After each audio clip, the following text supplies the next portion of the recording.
Cooper. Another mystery buried deep in the hills of eastern Washington keeps resurfacing, a bottomless pit said to be a pathway to the paranormal. From shadowy creatures lurking deep within the pit to a seal-like being with human eyes and the power to heal, the story of Mel's Hole is as chilling as it is unexplainable.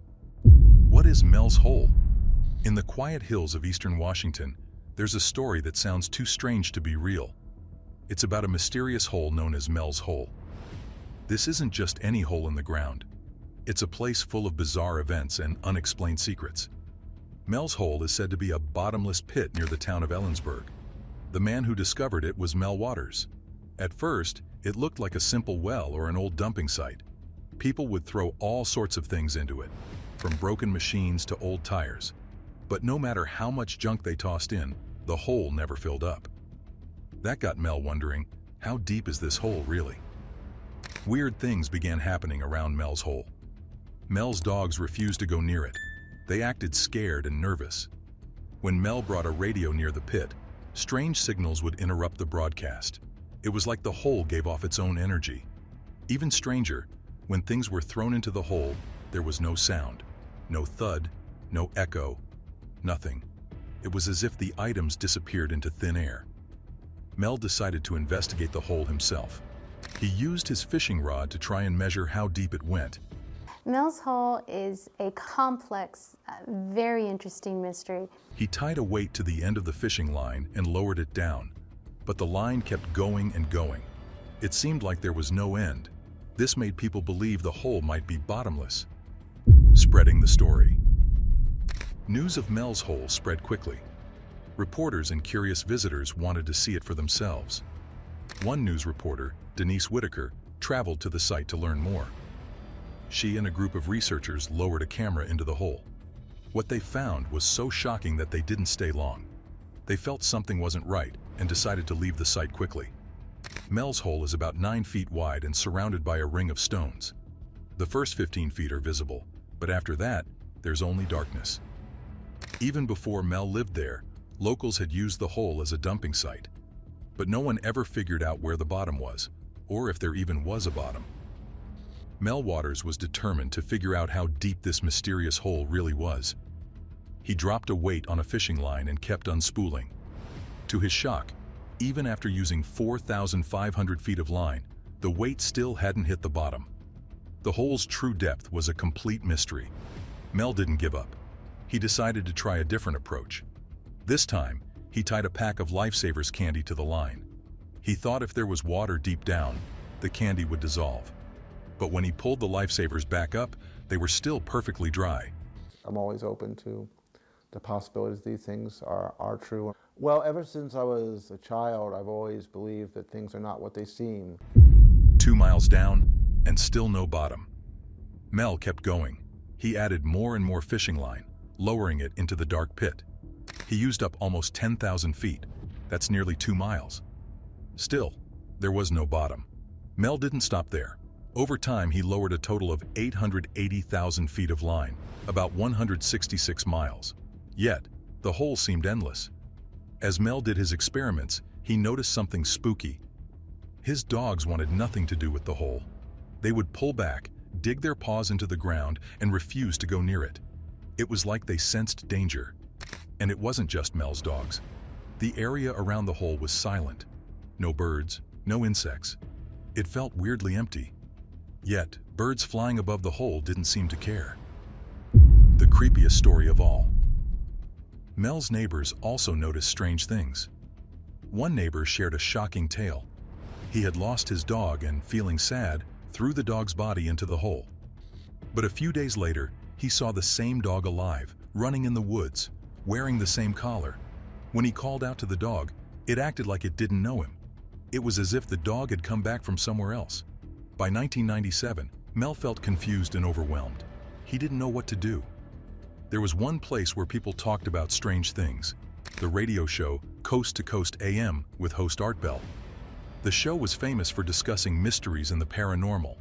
Millions of people listened every night. Mel decided to call Art Bell. Maybe someone out there could help him solve the mystery of the endless hole and the weird events around it. This decision would change everything. The government takes over Mel's Hole. Mel Waters' decision to share his story with Art Bell on Coast to Coast AM made waves. People around the world listened to the tale of his seemingly bottomless pit and offered ideas to help measure its depth. Suggestions included using lasers or ground-penetrating radar to explore the hole's mysteries. But with fame came trouble. Mel had given away small clues about the hole's location. The next day, when he tried to return to his property, he was stopped by the military. Helicopters buzzed over his land non-stop. When Mel approached, military vehicles blocked the way. Soldiers claimed a plane had crashed on his land, but there was no wreckage, no fire, no sign of any crash. The soldiers were armed, and they weren't letting anyone through. Mel asked to speak with someone in charge. A man in civilian clothes appeared, hinting that Mel's ownership of the land might be in question. He even threatened to accuse Mel of running a drug operation if he made a fuss. Mel's threat to go to the press was dismissed with a laugh. The man said, "Go ahead and talk. No one would believe your story anyway." Mel had already noticed strange effects around the hole. Animals avoided it, sensing something was wrong, while radios malfunctioned near the hole, playing distorted sounds or picking up broadcasts from decades ago. One time, Mel's radio inexplicably broadcasted a baseball game from 1967, as though the hole could manipulate time. At the same time, plants thrived unusually well in the area, contrasting with the eerie behavior of animals. During a follow-up call with Art Bell, Mel shared a neighbor's chilling observation. A dark beam of light shot up from the hole, piercing the clouds. This beam wasn't ordinary darkness. It was a deep, frightening void, unlike anything they'd ever seen. The neighbor was shaken by the sight, and Mel was left wondering if the hole had more powers than anyone could understand. That particular hole was expelling.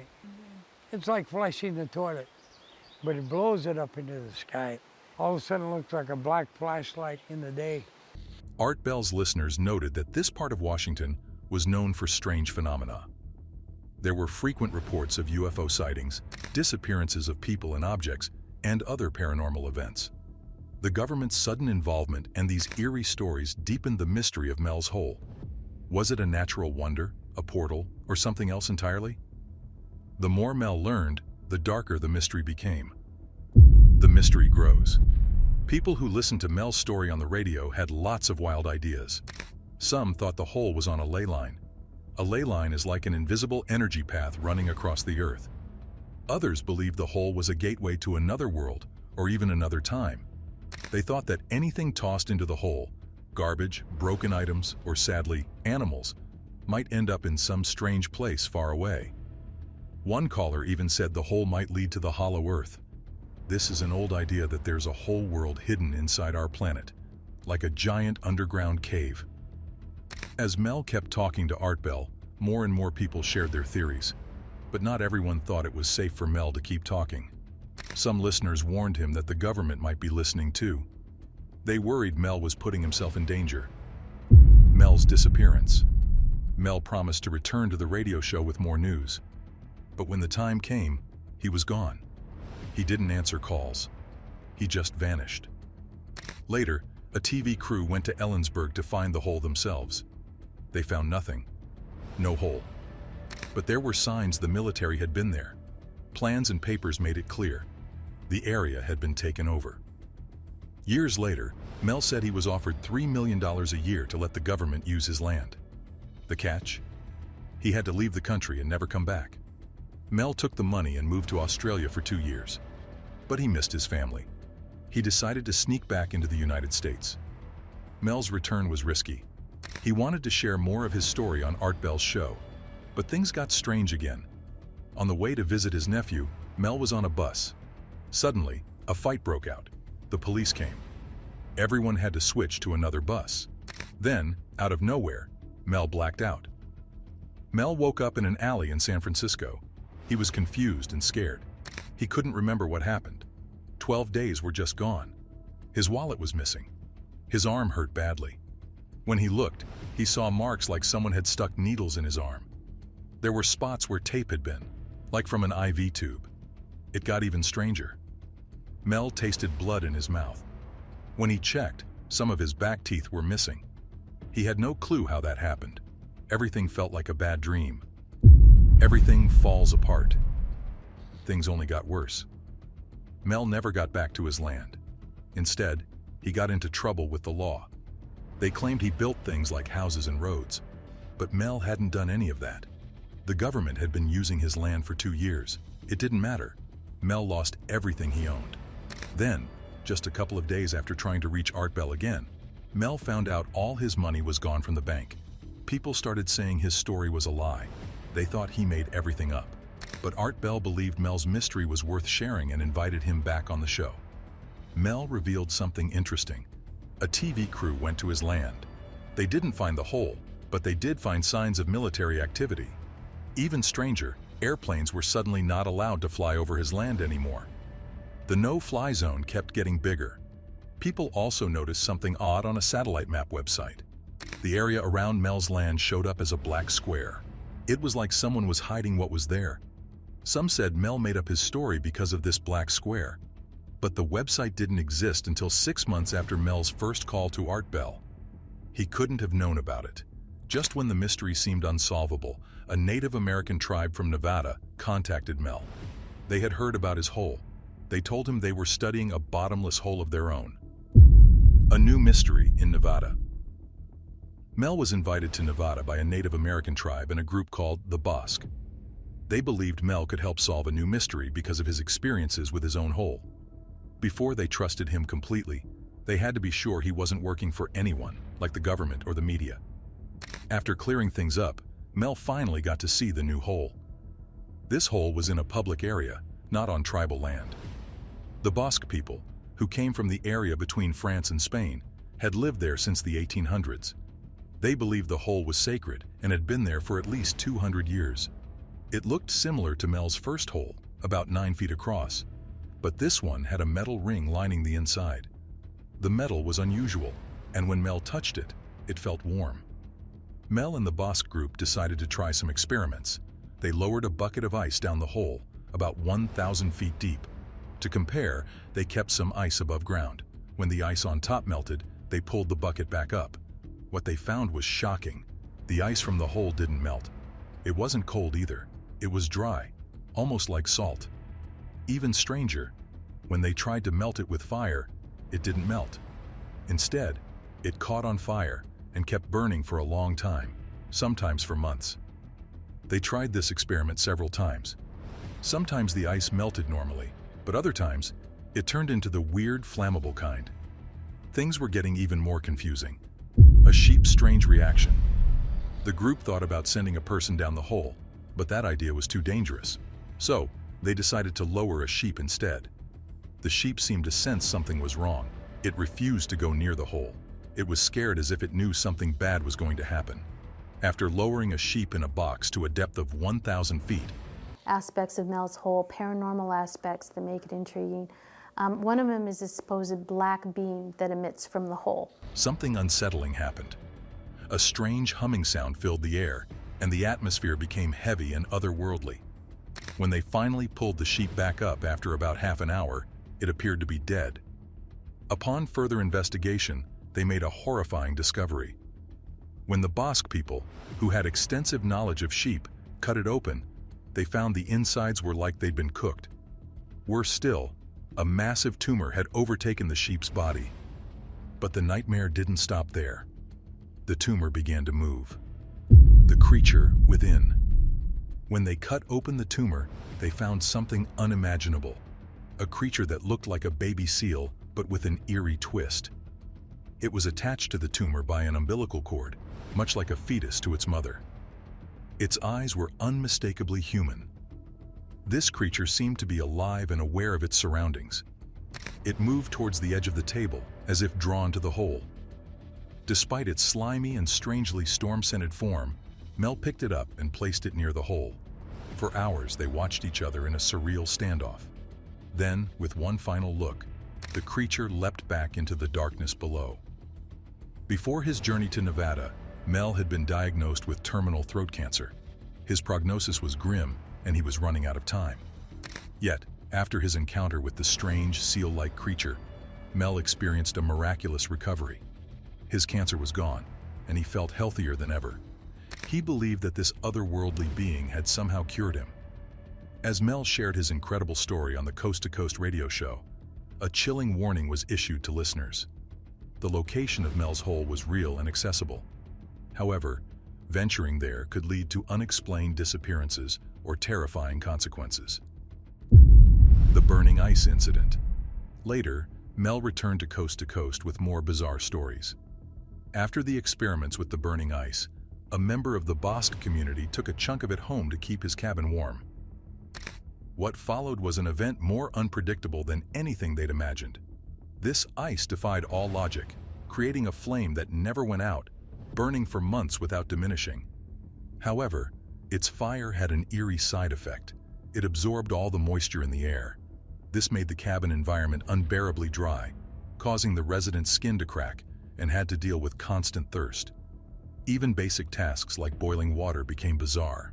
The steam from boiling water would get drawn into the flame, disappearing as if being consumed by the fire itself.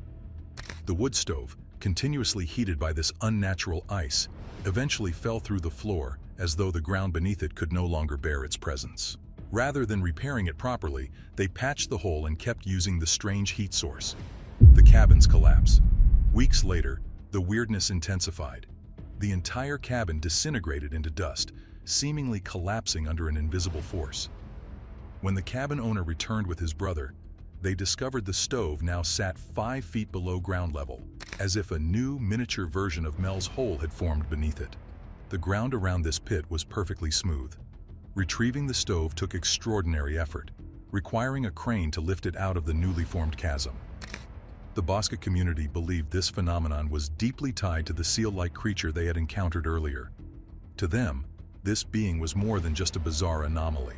It was a friendly spirit connected to the mysterious powers of the hole. They felt a profound spiritual connection with it, something that went beyond normal comprehension. Adding to the mystery, brightly colored birds began to appear near the hole. These birds were oddly unafraid, impossible to scare away or harm.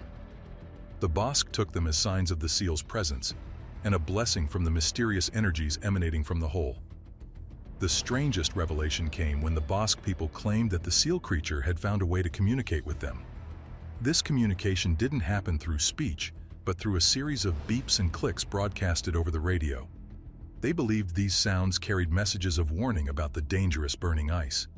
The messages cautioned that if this ice fell into the wrong hands, it could unleash disastrous consequences. The story of Mel's hole remains an enduring mystery, blending the paranormal, the unexplained, and the deeply spiritual. Whether fact, legend, or a combination of both, it stands as a cautionary tale about forces beyond our understanding, and the thin line between discovery and danger. It's actually really interesting just in how, say, a broadcast on national radio could suddenly spawn 5, 10 different websites and forums. I was looking at melshole.com or something like that. Years after Mel's mysterious disappearance, people were still hooked on his story. Some believed the hole wasn't just deep, it was something more. Maybe it was a portal to another world. Maybe it held powers we couldn't understand. But without proof, everything remained a mystery. That's when Art Bell, the radio host who made Mel's story famous, got involved once again. The search for evidence. Art Bell always asked for proof. He wanted recordings, photos, or anything to back up the incredible claims about the hole. This time, the Basque stepped forward. They believed the hole was connected to something else. They told Art they had proof, recordings of sounds from the hole. Every beep, every click, and every strange hum had been carefully captured. The Basque said these sounds came from a creature that had emerged during one of Mel's experiments. A creature like no other, one they described as part seal, part human. Art was fascinating. He promised his listeners that Mel would come back on the show. He urged Mel to bring any evidence, recordings, photos, or videos from Nevada. But that never happened. Mel disappears. Something unexpected followed.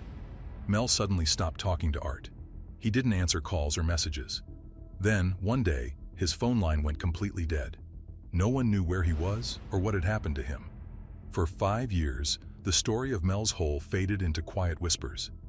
It became one of those mysteries people brought up around campfires or on late-night forums. People wondered, was it real? Was Mel hiding? Or had someone stopped him from telling the truth? While Mel stayed missing, others tried to solve the puzzle. A few curious explorers tracked down places they thought matched Mel's descriptions. One group even found a hole surrounded by stones, just like Mel described. For a moment, excitement buzzed across the internet. Could this be the hole? But the excitement didn't last long. It was just an old well. They could see the bottom clearly, and the legend faded again. The mystery that won't die. Mel's Hole originally was a blowhole for Mount Rainier, kind of a lava tube in a sense. Mel himself became part of the mystery. There were no records of him ever living where he said he did. Some people believed he had used a fake name to protect his privacy. Others thought the entire story was made up. Art Bell, however, knew one thing for sure. People wanted to believe. Mel's story, wild as it was, felt real enough to captivate millions. Even without photos or solid proof, the tale of Mel's Hole refused to die.